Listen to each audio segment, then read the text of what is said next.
En entrant dans le monde des jouets érotiques, il est possible que surgissent certains doutes quant à leur identification par leur nom. Il est donc normal de se demander, les vibromasseurs sont-ils la même chose que les godomichet? Chaque jouet est élaboré avec une série de caractéristiques et bien qu'il soit vrai que certains ont des similitudes, cela ne signifie pas qu'ils sont exactement le même produit. Ils ne sont pas tous fabriqués avec les mêmes matériaux et ne sont pas utilisés dans le même but. Qu'est-ce qu'un godomichet? Un godomichet est un sextoy qui peut être utilisé pendant les relations sexuelles ou pour la masturbation. L'utilisateur est celui qui gère l'intensité qu'il désire, car à l'origine le godomichet n'a pas de capacité vibratoire. Comme cela arrive avec tous les objets liés au plaisir sexuel, il existe des godomichets faits de différentes matières. L'idéal serait d'en acquérir un hypoallergénique pour ne pas avoir de problèmes cutanés et dermiques. En général, il représente un pénis et il y en a de différentes tailles, qui varient sur le diamètre et la longueur. Ils peuvent également différer les uns des autres au niveau des textures et des couleurs, mais ce sont des détails esthétiques. Certains ont deux formes différentes aux extrémités, pour pouvoir être utilisés dans un vagin ou un anus. À voir, 9 remèdes naturels contre les mauvaises odeurs vaginales. Quelle est la différence entre un godomichet et un vibromasseur? Si l'on parle des godomichets traditionnels, la principale différence est qu'ils ne vibrent pas. Cependant, sur le marché, on peut maintenant en trouver qui, en plus de servir d'éléments d'insertion, peuvent être utilisés comme vibromasseurs. Un vibromasseur n'a pas toujours pour fonction d'être inséré pour une stimulation anale ou vaginale. Il en existe par exemple de petite taille qui travaillent uniquement la zone du clitoris.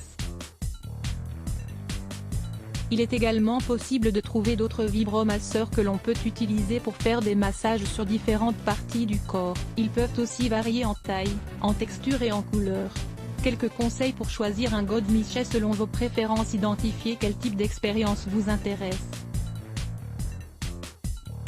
Il est en effet possible de choisir entre un jouet qui pénètre ou un qui vibre, la forme et la taille.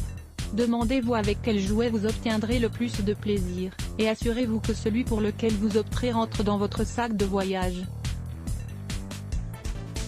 Il est important de faire attention à la qualité des matériaux avec lesquels le sextoy est fabriqué, qu'ils ne contiennent pas de produits chimiques et qu'ils ne produisent pas d'allergies. La recharge. Tous les appareils ne fonctionnent pas avec le même type de batterie. Découvrez comment faciliter l'orgasme féminin. Les godomichets les plus communs. Le godomichet réaliste, c'est une réplique quasi exacte d'un véritable pénis, avec ses parties identiques en tout point. On peut y observer le gland, les veines et les terminaisons nerveuses.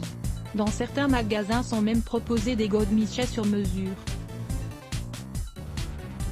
Le godomichet simple, il a la même forme, mais aucun détail personnalisé comme la couleur ou la texture. Les exemplaires sont très faciles à trouver, et ce sont les moins chers. Ils sont sûrement les mieux indiqués pour commencer à expérimenter, jusqu'au moment où la confiance s'installe et l'on peut passer au niveau suivant. Le double godomichet. Les doubles godomichets sont plus grands que les simples et ont deux pointes similaires pour l'insertion. Ils sont davantage recommandés pour une utilisation en couple, car les deux partenaires peuvent l'utiliser en même temps. C'est un jouet courant pour les moments d'intimité dans les relations lesbiennes.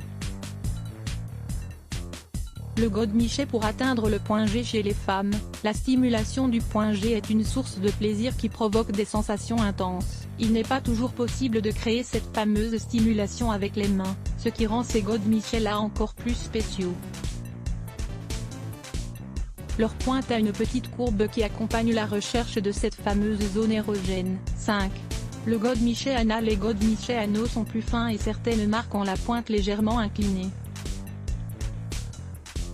Cet élément-là varie pour que le jouet ne s'insère pas complètement dans l'anus. Cela impliquerait un grand risque, et l'utilisateur terminerait certainement aux urgences pour se le faire extraire. Le godomichet anal a également l'avantage d'être fonctionnel pour le vagin, mais l'inverse n'est pas forcément vrai. Il faut se souvenir de cette différence pour éviter des problèmes de santé ou des lésions. 6. Les godomichets généraux. Il est possible de trouver différents accessoires pour les utiliser sur d'autres parties du corps au moment des relations sexuelles. Si vous êtes de ceux qui profitent des bénéfices de la masturbation, il existe des dildos à attacher aux doigts. De cette manière, ils peuvent aller plus loin et procurer d'autres sensations. Pour les hommes qui pensent que leur pénis est trop petit, ils peuvent y annexer des godemichés. Les femmes connaîtront alors une expérience sexuelle très différente en cette occasion. Évidemment, comme le sexe oral ne reste aujourd'hui en dehors d'aucune pratique ni commerce, on vend également des godemichés qui s'accrochent au menton. Quelques dernières considérations. Il est dit qu'historiquement, les godemichés sont les éléments sexuels les plus vieux de l'humanité. Quelques-uns sont d'avis que les images que l'on en trouve sont des simples sculptures, sans toutefois en écarter l'usage. Ces sextoys ont évolué, tout comme les personnes qui les utilisent ainsi que les mythes sur le sexe. De fait, l'offre a tellement prospéré qu'il est difficile de se cantonner à un seul type de jouet. Conseils pour jouir d'une sexualité épanouie et satisfaisante. Si vous ne jouissez pas encore d'une sexualité épanouie, dans cet article nous allons vous donner des clés pour réveiller tout cela. Lire plus Let's Block ADS. Why?